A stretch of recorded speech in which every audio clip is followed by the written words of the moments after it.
শ্রীমদ্ ভাগবতের এই শ্লোকটি সম্বন্ধে শিলভক্তি সিদ্ধান্ত সরস্বতী ঠাকুর বলেছেন যে ভগবত ভক্তি অনুশীলনের ৬৪টি অঙ্গের মধ্যে সন্ন্যাস আশ্রম অবলম্বন একটি।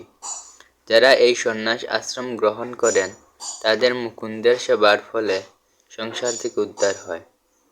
কেউ যদি তার কায় মন ও বাক্য সর্বতোভাবে ভগবানের সেবায় নিযুক্ত না করেন তাহলে তিনি প্রকৃতপক্ষে সন্ন্যাসী নন।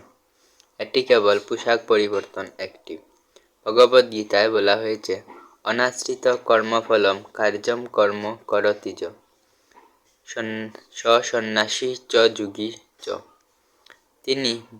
যিনি ভক্তি সহকারে শ্রীকৃষ্ণের সন্তুষ্টি বিধানের জন্য কর্ম করেন তিনি হচ্ছেন সন্ন্যাসী।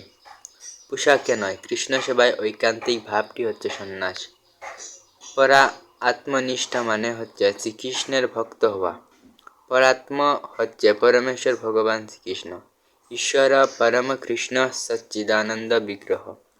যার সেবার মাধ্যমে শ্রীকৃষ্ণের পাদপদ্মে সর্বতোভাবে আত্মসমর্পণ করেছেন তারাই হচ্ছেন প্রকৃত সন্ন্যাসী। প্রচলিত রীতি অনুসারে ভক্তরা পূর্বতন আচার্যদের পদাঙ্ক অনুসরণ করে সন্ন্যাসবেশ গ্রহণ করেন। তিনি ত্রিদণ্ডীয় গ্রহণ করেন। পরে বিষ্ণুস্বামী কলিযুগের ত্রিদণ্ডী সন্ন্যাসবেশকে পরমাত্মনিষ্ঠা বলে জ্ঞাপন করে মুকুন্দ সেবার নিষ্ঠা প্রবর্তন করেন। তাই ঐকান্তিক ভক্তনিষ্ঠ ব্যক্তিরা সেই ত্রিদণ্ডের সঙ্গে চতুর্থ জীবদণ্ডও সংযোগ করেছেন। বৈষ্ণব সন্ন্যাসীগণ ত্রিদণ্ডী সন্ন্যাসী নামে পরিচিত।